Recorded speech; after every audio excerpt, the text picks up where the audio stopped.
Well, welcome to another episode of Your Spiritual Journey. This is the space and the place where we get to explore some of the bigger questions. And our guest today is Ellen Guise. Ellen and I have known each other for a while through our church. Mm-hmm. And we also took a trip to Rwanda together. Mm-hmm.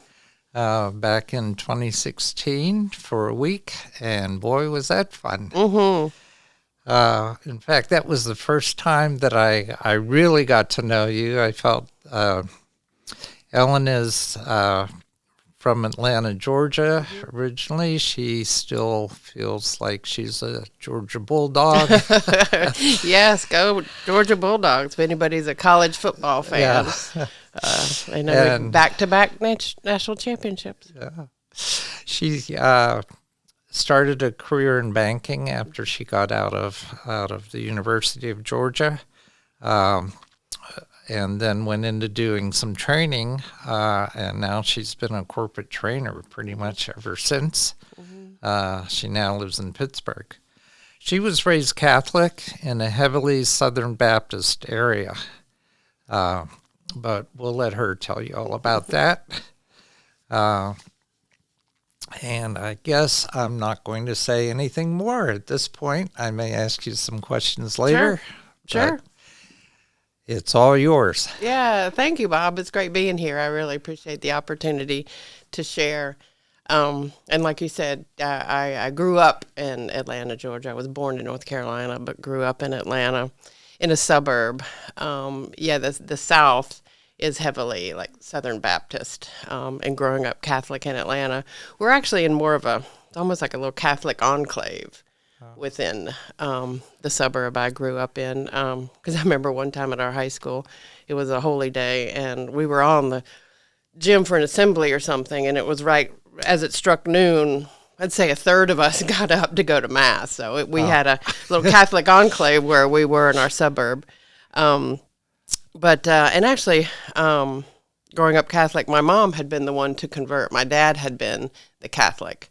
And so my mom converted when they got married. And so we were all brought up Catholic. My older sisters, I have 3 older sisters and an older brother. My 3 older sisters all went to Catholic schools before Atlanta, in different areas of North and South Carolina. So they had the traditional Catholic school upbringing with their nuns and their stories about their nuns. So you were the baby of the family? I was the baby of the family, yeah. So by the time we got to Atlanta, I was in the 2nd grade, and the Catholic church near us that we were going to join, their school was full. So they tried to get me in there, but it was full. So I went to the public school instead, the public grammar school. Me and my brother did. But we went to the church, the parish. And when come high school, my brother went on to a Catholic high school, a boys' Catholic high school. And the related girls' Catholic high school was full. Oh, geez. Yeah, right. So there were a lot of Catholics in this area, obviously. So I went on to public school. So I had the public school experience as opposed to the Catholic school experience, which many people have done and have their stories. But I had the traditional Catholic upbringing, even though I didn't go to the Catholic school. You know, your first communion, the confirmation, because I didn't go to the Catholic school in high school, you go to a CCD class on Sunday nights. And I, to this day, don't know what CCD stands for. It was just, we went to CCD classes, something Catholic doctrine, Catholic something doctrine. Okay. And that's where we learned stuff. I don't even know what we learned, and I'll get to that in a minute, because it was in high school that I started questioning things about the Catholic religion and the doctrine. I remember one of the first things I questioned was confession. You know, you had to go to confession through a priest to, lift up your sins to God and be, forgiven of your sins. And you'd go back and you'd say your little whatever you had professed in the confessional, they assigned you your penance prayers. You go do 10 Hail Marys and 3 Our Fathers, and that was the first thing I questioned. It's like, well, why do I have to go through a priest to talk to God? So that was something that I didn't particularly understand or care for. I didn't kind of agree with this. And then in the CCD classes, again, like I said, I don't remember what we learned. Maybe it was just me being a rebellious teenager, but it wasn't meaningful to me. I don't remember like learning about the Bible. Maybe we did, maybe we didn't. But Catholics don't tend to read the Bible much. We didn't know Bible stories. Yeah. Like in Rwanda, the play we did, King, what was his name? I'd never heard of him. And all of y'all knew who this king was. And I was like, I don't know that story. Because I'm like, Catholics don't do Bible stories. It was probably Herod. No, it was a name. It was a long name. But I was like, y'all all knew that story. And we were hiding in the oven. Anyway. Oh, yeah. Yeah, okay. Remember that? Yeah. But I didn't know that story because Catholics, in my experience growing up Catholic, we didn't like read the Bible, know Bible stories like other religions seem to do. So I started really rebelling against CCD, not wanting to go to CCD. And finally, my senior year in high school, my parents capitulated and said I didn't have to go anymore. I think they just got tired of me fighting and not wanting to go. Purgatory was another one. I never understood purgatory. Why can't you go right to heaven? We're praying for the souls in purgatory. I thought that was terrible. What are you doing in purgatory? You're just like, they describe it as just being a nothing. Well, I didn't like that. And I just didn't agree with that one. And it's so close. It's the communion, you know, if we had friends or someone coming to Catholic, or if you go to a Catholic church, if you're not Catholic, you can't take their communion. Right. I never understood that either. It's very exclusive, you know. And when did that become you know, you have to be Catholic to come to this communion? I didn't agree with that at all. So all of these things in high school, you know, I started questioning all of these things and not really caring for what this was about. So I started exploring kind of other avenues. One of my friends was Baptist, so I went to their Baptist church a couple of times, and I was real intrigued by that because, you know, the Catholic Mass is very, very rote. Mm-hmm. You're just saying things over and over again. It didn't seem to be much extemporaneous anything. Now, was it still in Latin when you were going? No, but my older sisters remember the Latin Mass. Okay. And head coverings and all of that. So, no, it wasn't that. And on Saturday afternoon, evening masses, there was even guitars. That was the folk mass. That was like a big deal because we're talking 70s here. Yeah. You know, when folk was getting big, yeah. So no, it wasn't English. But you know, everything was the Mass is very laid out and rote. And so we started going to the Baptist church, and they're just speaking. They're praying what seemed to be extemporaneously. Maybe it is, maybe it's not. But it wasn't so rote. And it was more, you know, personal relationship with God. You didn't have to go through any earthly mediary like a priest. You know, you could pray directly, talk directly, and I liked that. I also in high school started going to the Young Life meetings, and I believe that organization still exists. It does. Does it? Okay. Does, yeah. Okay. Well, I started going to Young Life meetings. Those were Wednesday nights, and that was very cool. It's a cool thing to do. All the cool kids were going too, so you know, that was just, you know, what we did. Because I remember one time I was leaving the house that evening, and I had my Bible with me, and I remember my mom saying, "Well, if you're leaving with your Bible, I guess I don't have to worry about you." And I was thinking, you know, it's the other nights I was leaving when I didn't have my Bible, where you might have to worry, Mom.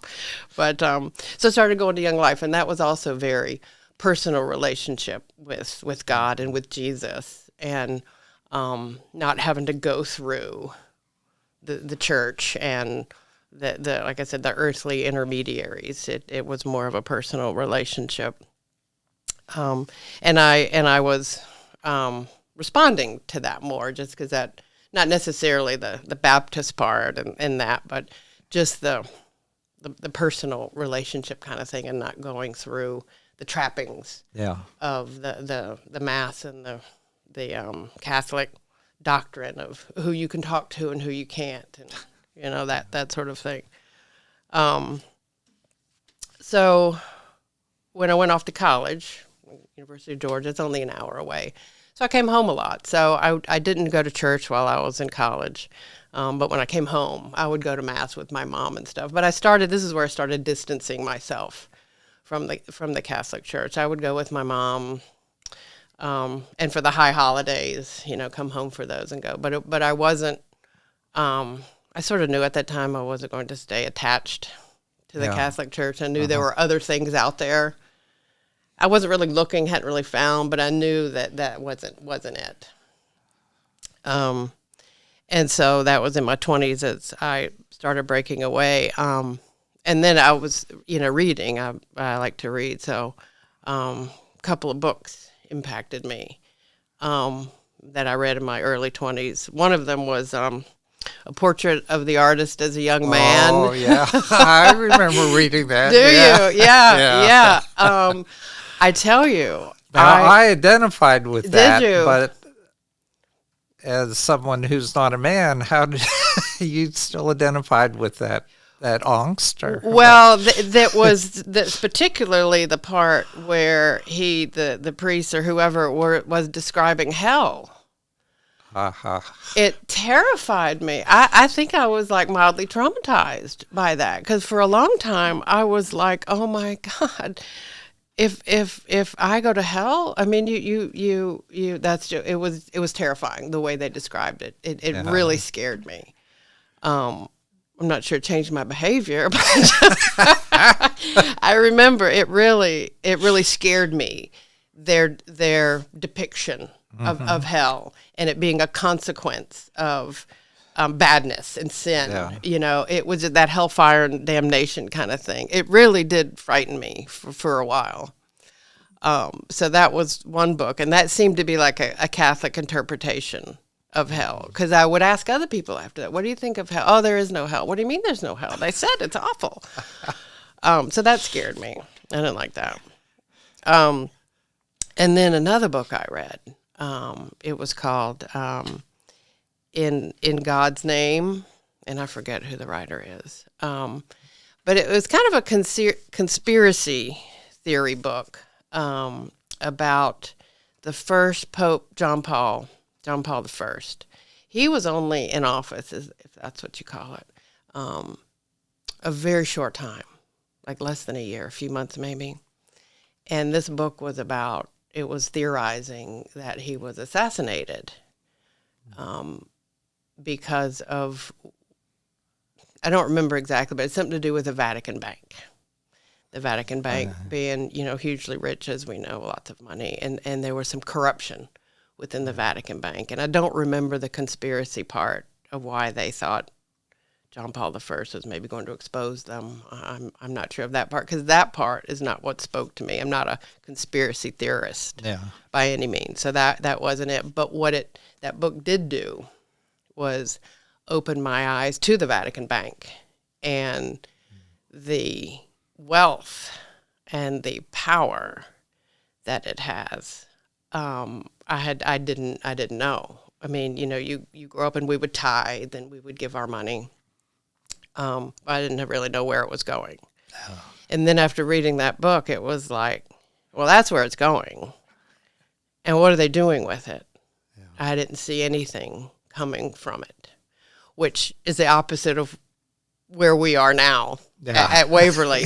and that is one of the things that I'll get to. But it opened my eyes to the wealth and power of the Vatican Bank. And that was a huge turnoff for me also. Yeah. And so those things were in my 20s. And so then I really started becoming more actively anti-Catholic, if you will. Before it was just not really disagreeing, and now after these things, it's like I disagree vehemently. And then I could go on with their other, reproductive, no divorce. My older sister couldn't get married in the church because her husband had been divorced, so they couldn't get married in the church. All of these things were just like, I just disagree with all of these things. So, so I became more of so in my adult years, I became more of a non-organized religion person, because Catholicism wasn't doing it for me. The Southern Baptist wasn't doing it for me. And I didn't really explore much, but I thought, oh, this organized religion, not for me.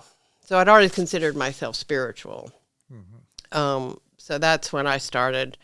And then about a couple decades ago, when I started running, that's kind of when I would start to kind of talk to God, basically. Especially when we're out in nature, out in Frick Park or Shinley Park, running out in nature, because, the natural world is kind of a natural place to have those kind of reflective conversations, as I call it. And what's funny is, growing up Catholic, you have your prayers, mm-hmm. Our Father, Hail Mary, they're very rote. So when I started talking to God, I didn't even know that was praying. Yeah. I found out later that, that's praying. Oh, okay. Because that wasn't what praying was to me growing up, Right. And so I started doing this on my own and became just kind of more spiritual and less organized religion. Especially, like I said, in the nature. And I think you had a guest on here that talked a lot about Patty DeMarco. Yeah, that spoke to me too, because that's kind of how I feel when I'm out in the natural world. And to this day, the parks, mountains, beaches, lakes, all of that, you really kind of get the sense. And then the so my adult years, 20s, 30s, 40s, 50s, basically. More spiritual, less organized religion. And then the kind of the proverbial nail in the coffin, so to speak. And I don't mean, I'm not bashing Catholicism at all. Lots of people, it's one of the more popular religions, right? Lots of people do it, but it's just, this is my spiritual journey. Right. And then the final thing that just it's hard to get past was the priest sexual abuse scandal. Yeah. When that broke back in the 2000s, I think. Unbelievable, that it was just so widespread. And then how they dealt with it. Yeah. So there's the crime and the cover-up. Mm-hmm. I mean, the crime was heinous. Crimes plural. And then how they just tried to cover it up and just move the priests around. And so did that take you back to this book of the conspiracy theory and maybe give it some credence? No, but that's a good idea. I might have to do that. Huh. That's a thought, Bob. I'll have to. I'm not a conspiracy theorist either. Right. But, yeah. When you see that kind of cover up, then you go back and think, well, what else has been covered up? Well, that's a good point. That's a really good point. We'll have to talk about that, explore that. But that whole thing really affected me viscerally because I am a survivor of childhood sexual abuse. And so that whole thing just really struck me at a visceral level. Okay, but that didn't have to do with the priest. No, right? It was no, just no, the correct. Abuse that, correct, okay. correct. It was, family member, so it was not priest-related. And I don't know anyone personally who was impacted by that particularly, but just any child. And if you read about childhood sexual abuse, it's not there's a lot of power involved. There's a power differential. Yeah. And so with priests are hugely powerful. And it's, I would say especially back then, because this, wasn't that long ago. But there's a huge, priests are the end all be all. Yeah, right. And what they did and it being so widespread, and after being in therapy for years, it's never about the child. It's never the child's fault. No. Never the child's fault. Yeah. And the fact that it was so widespread. And so when did you start therapy? When did that happen? I'd been in and out of therapy in all my adult years. Okay. But it wasn't until here in Pittsburgh that I found a therapist that I connected with. And I think I was ready. It took me a long time to get ready, to be able to really deal with it. Yeah. And so that I was in therapy for a number of years with that, and it was very, very healing. So when that came out, the scandal came out, it was, to me, God is forgiveness. And it's amazing that people have the power to forgive. Like the Emmanuel Church in South Carolina, how they have forgiven that kid or whatever. It's just hard for me to forgive. Yeah. So many people that it happened to. And then a few years ago, that movie Spotlight came out. It was a movie that was about the Boston Globe, the paper in Boston Globe, breaking the scandal story. Oh, yeah. Yeah, back in I think this is the early 2000s. So in the movie, I think was maybe 2016 or so. But the movie was about the Boston Globe paper, breaking the scandal. Yeah. Did you see that movie? No, I haven't. It was hugely powerful. And, they did a lot of research and breaking into, because Boston, the diocese is very powerful, and right. Breaking into that. And so breaking that story, it was a huge deal at the time and a big risk for the paper, right? To go with it. Yeah, they'd lose a lot of readers. Maybe. Right. Yeah. And, really, really alienating a lot of people that were still so pro, behind their priests and leadership. But the end of the movie was so powerful because, they went with the story, they broke it, and it was going out on a Sunday version, yeah, Sunday edition. And they had put in a hotline in the article.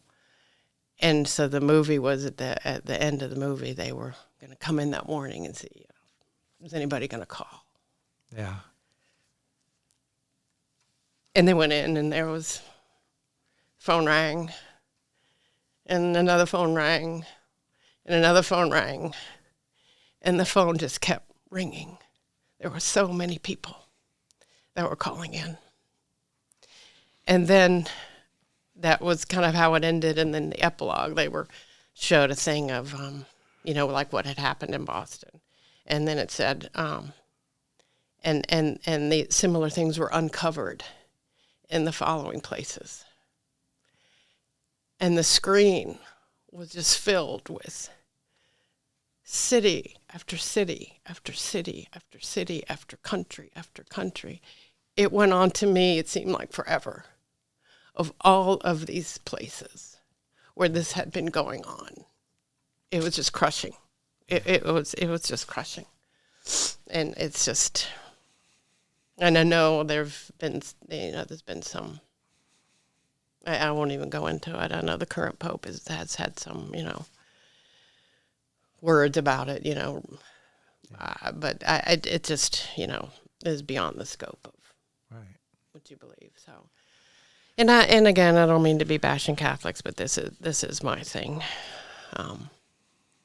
So anyway, so where I am now on my journey, and that's what brings me to and how I met you at Waverly.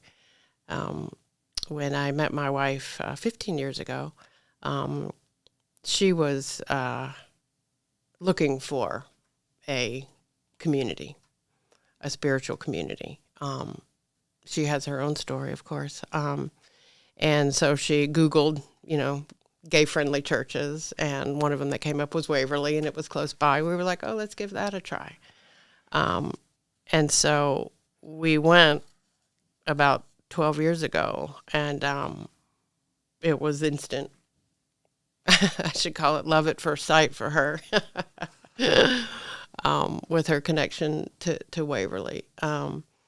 Everybody was so open and welcoming, and our minister even married us. The feeling of belonging and community just spoke instantly to Tana.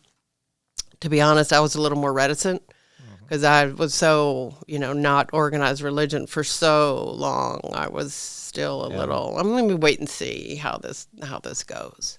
Yeah. I wasn't all in as early as Tana was. So it kind of took me a while. Yeah.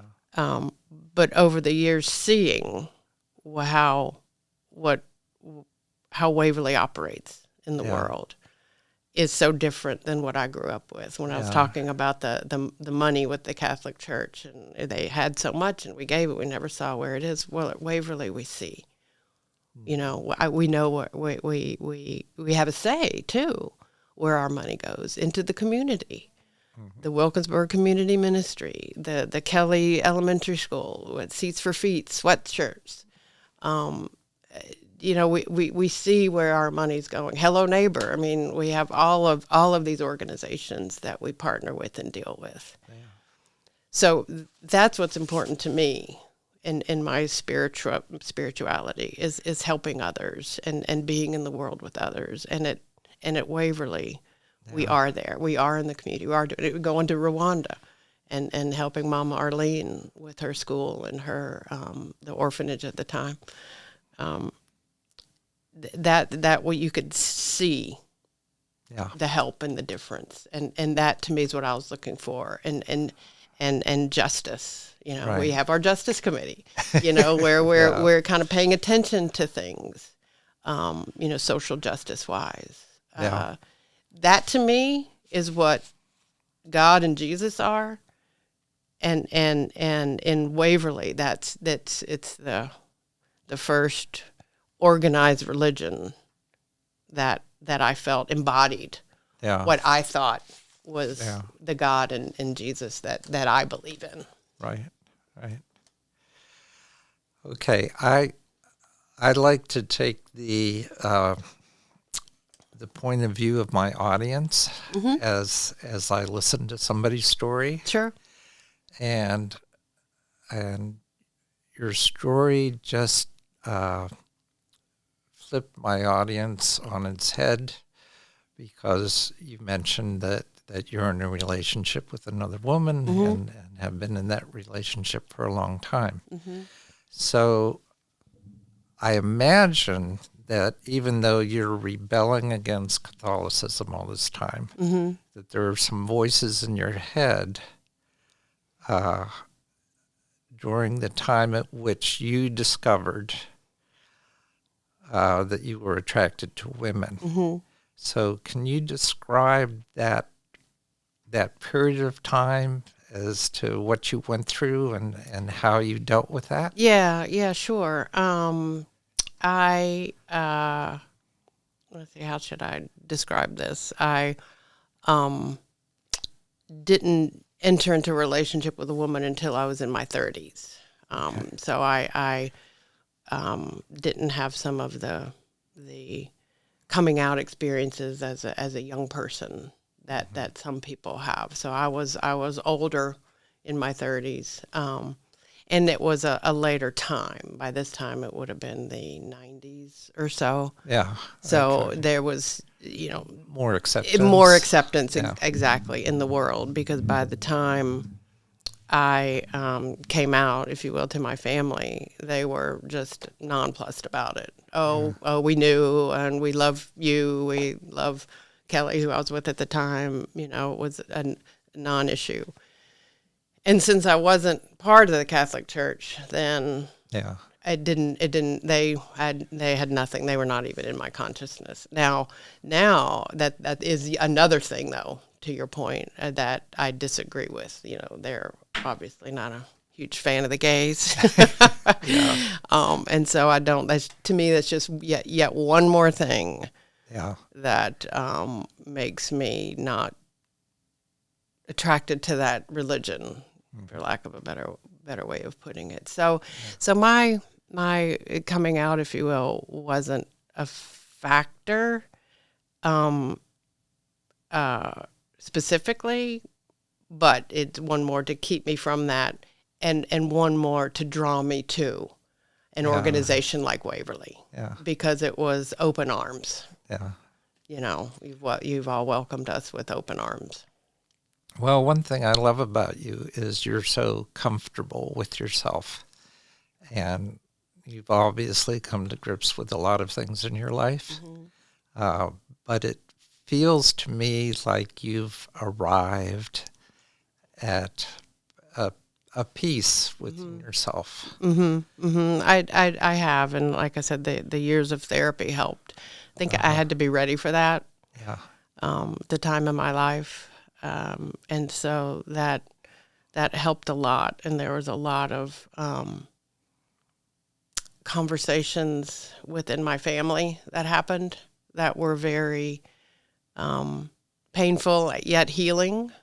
Yeah. You know, and so that was hugely helpful. Yeah. And all of that guided by just a belief that, you know, God is with me, you know, kind of taking care of me, sort of thing, and kind of guiding me.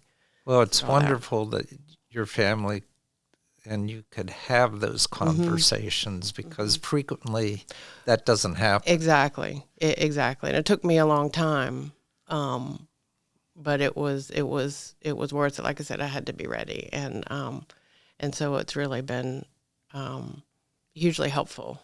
Yeah. In the family. And my older sisters continue to be Catholic. They go to Mass, and they consider themselves Catholic.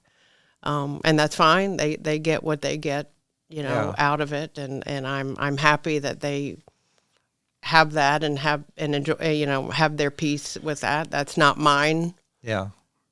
You know, so I'm happy that they have something that they call their spiritual home. Yeah. It's just not mine. Right. So, are you still close with your family? No, they don't live here. They're in North Carolina and Florida. And my brother, I don't think he belongs anywhere as far as an organized religion. He doesn't go to Mass, and not sure he goes anywhere. Yeah. So we've all found our different paths. Yeah. Are you going to invite them to listen to this podcast? Yes, I am. Okay. Yes. Hello.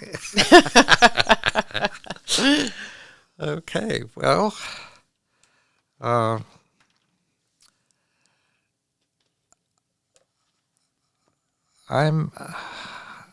just thinking about.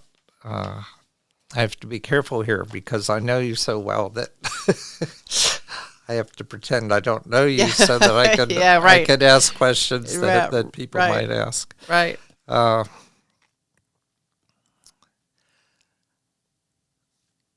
You know, you are so at peace with your life at this point, but are there still things that you're exploring, or you know, when you have your talks with God, when you're running, that you just still feel the need to have answers to? That's a great question, and you know, as we know, life is the journey, because well, the destination is. Yes. And I hope it's not that hell that I read about. I think it's just ongoing, help with, myself. We all have our, foibles and stuff that we're working on. So I'm, always, asking for help in just how I deal with the world, and who I am in the world. And I, try to be a good person, and not always are, but try to care about others, and the things we do at Waverly. Yeah. Just all speak to that. But I just on a journey for myself, just self development, I guess, just wanting to just be a good person. Yeah. Be a kind person in the world. And my thing for Lent was not giving up something, because I read something about, we can all give up things, but what are you doing proactively? So this year I was trying that tact where I wasn't going to give up chocolate or ice cream. That's what we always did growing up, because my dad loved ice cream too. We would always give up ice cream.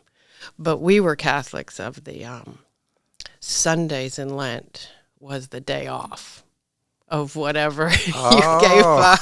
And Okay. I've asked many Catholics over the years if they did the Sunday rule. Some did, most didn't. I was like, well, we had a Sunday rule that Sundays you were off, because I very much remember Saturday nights at midnight eating ice cream with my dad. So that's where the ice cream sundae got its name. Oh, funny. Yeah. Maybe. Yeah, because we had our ice cream sundaes. We did. Yeah. But I'm quite sure that's a made up thing. I think I just made it up. Yeah. Well, the Sunday rule of you had the Sunday off. But anyway, so this year I was trying to be more proactive and do more good. So I was trying to be more thoughtful. Yeah. And thinking of others and doing things for others this Lent. And that's definitely a journey that I'm still on, because it's still Lent. Well, that's true. That's true. And the day is young. So I like that. I read that, I don't know, at some point this year, that, it's not about depriving yourself of something, but putting something better out in the world. And I liked that. So I've been trying that, but I'm definitely not perfect with that either. Okay. Now, one of my listeners suggested I ask this question. Uh-oh. Okay. And, you might feel blindsided, and you can just say, That's okay. "Nah, I'm not going to go there." Okay. But she said to me, you really should ask each one of your interviewees what their concept of God is. Oh. Because there are a lot of different ideas about, okay, is it Santa Claus up in the sky? Is it an energy force? Is it what is a personal relationship with God? What does that consist of? Oh, that's true, because there's so much, people got the universe, karma, whatever, right. In lieu of God. I think for me, I think I'm a bit of a traditionalist. Okay. In my concept of God, because it's definitely God, like white. Okay. Well, not white race, but like white billowing robes, like kind of thing. Yeah. Clouds, like clouds. It's definitely kind of a place. Heaven is a place, and I think we'll know each other. Not sure about how I feel about reincarnation yet, but God is a thing. I don't know about a person, but it's a thing, and it is omnipresent.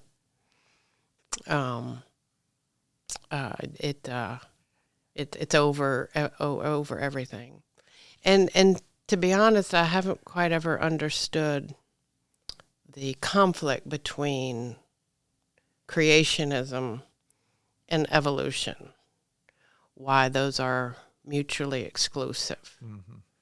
Because in my mind, well, God created all that. He meant for that to happen. Right. Yeah. So why is that a bad thing? Yeah. So they can coexist together. Exactly. Yeah. Exactly. To me, that's so easy. Why is there a conflict? Because it's like, well, that was God's will. God, He did that. Yeah. And it's brilliant. So is God genderless then? Yeah. Okay. Yeah. I hadn't quite formalized that. Yeah. Yes. I believe so. Yeah. Oh, and that was another book, The Shack. Oh, The Shack. Yeah. The Shack. That was another really good one that kind of flips you on your head of what God is. And that kind of, that sort of aligns with that. It could embody in anybody. Yeah. So that was, that spoke to me kind of. Yeah. It could be that woman, Yeah. I hadn't thought about that book in a while. Yeah, that's an oldie but goodie. Mm-hmm. And they did make it into a movie. Oh, right. I didn't see it. Did you? Yeah. Okay. Yeah. All right. I had to just to see what they did with the exactly. book. Exactly. So. I meant to and just never did, so I might have to put that on my binge list. Yeah. Yeah, I think it's probably out there on Netflix. Yeah, I'm sure it's streaming somewhere. Hulu We could or find it. Yeah, somebody. Yeah, yeah, I'm sure we could find it. So Yeah. I'll have to go look that up now. In fact, I'll check that out and put it on my website. Okay. So that people can find that easily enough. Okay. In fact,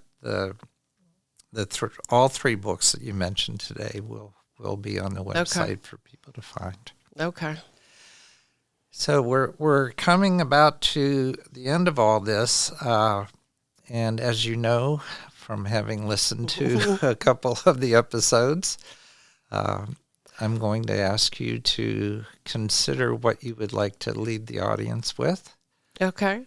And I did want to say too, considering many of the other guests you've had, there's kind of a theme because there's been a number of other ex-Catholics, so to speak, ex-Catholic priests, even So I've kind of noticed that theme as well and find it interesting. At Waverly, there's a number. By the way, that's not intentional on my part. Your name will get out there. I usually don't know the person's total background when I ask them to do this. Right. I'm just saying. Yeah. Just saying. Okay. Yeah. So, what would I leave the audience? I'm sorry. Now I forgot the question. Well, sometimes they're words of wisdom, or they're just from your life and your experience. Maybe some suggestions or some thoughts that you would like to leave the audience with. Yeah, I think not that I have words of wisdom, but just. For me, and what worked for me is, just follow your own heart. Follow your heart. Follow your gut. Follow what feels right for you. I think another thing, and I don't mean to be bashing Catholicism, even though it sounds like it, but follow your own heart. I think what pains me too is seeing how people follow the Catholic teachings and doctrine to the letter, and sometimes to their detriment. Mm-hmm. And I'm thinking specifically of like reproduction. Yeah. And people do what they say. When the Catholic Church speaks and puts down their laws, so to speak, people listen and follow, and not always to their benefit. And so part of me, that follow your heart. Do what's right for you. Because to me, that's what God would want you to do. To follow what's right between you and God, and not necessarily what an earthly mediator has to say about that, or your life, or your body. Yeah. So that's what I would say. That pains me when I see things like that. I know when some people hear that, okay, I should follow my heart. Now, how do I figure out what my heart has to say to me? I mean, how do I get there? That's each person's conscience, I guess. And if you've not ever done that, it's hard if you've not ever done that before. Yeah. Or felt that you could, or felt that you were allowed to do that. It could be really hard for someone to let themselves do that. Yeah. And I would hope that God would give them the strength to do that. And if it means breaking away, then I hope that they can find the strength to do that if it's the right thing for them. Yeah. But not everybody can do that, or feels that they can do that, feels empowered to do that. That makes me sad. Well, that's why it's called Your Spiritual Journey. It is because we've all got our right. own path. Exactly. Yeah. Exactly. And following it. And when the time is right, I guess, things with somebody gets to the point where they feel like they have no choice but to do something different. Yeah. But in my world, God is behind them. He's with them as they do it. That's wonderful. Well, thank you for those words. Thank you for having me, Bob. This has been fun. It's been a real pleasure. So as we always do at the end, just consider what you've heard today and take with you what resonates for you. Just leave the rest behind, because it is your spiritual journey. Until next time, have a great day.